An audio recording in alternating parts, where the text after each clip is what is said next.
What qualities do you look for in an applicant? I was looking for someone that was very dynamic and flexible. Like I know myself, I look for people that have qualities in myself, just because I know what I can do, and I really am intrigued in people that can be on time. I can read people. So if you have a good persona at that first impression, especially in a fast food restaurant, because you're coming to an interview, I want you to have a really great first impression. So I want you to be dressed as well. I want you to be very perky at the first time I meet you, especially. So I really look for that first impression to be very critical. What kinds of answers do you look for in an interview?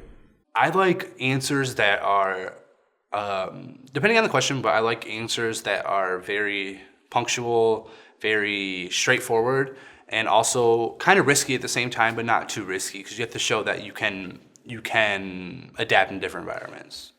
What is one of the best answers you've been given in an interview?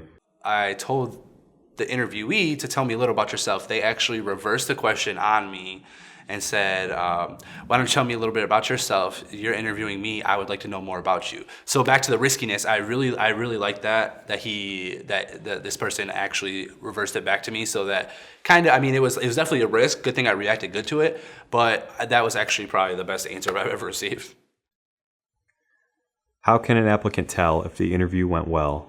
If I am asking you more questions, if the interview is longer than 5 minutes or 10 minutes, or if it's long enough and you think I learned enough about you where I want to hire you, I think you should feel safe at that point.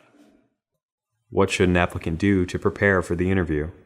Basic interviewing skills, especially, and basic personality skills as well. Just be able to hold a conversation.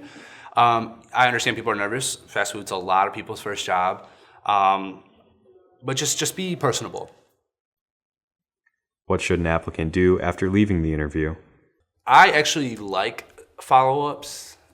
So I would already start planning, this is the day I'm going to call and see if they've made a decision or if they decided to wait a little bit longer. So I would already start planning the follow-up call. Describe the advancement opportunities for someone starting out. It's very easy depending on the qualities of the worker. You could easily go to a crew member within the first couple months that you're there, and then to a shift lead manager, and then to assistant GM manager. So, I was able to do it in 2 years. I became assistant GM. So it's very, very easy.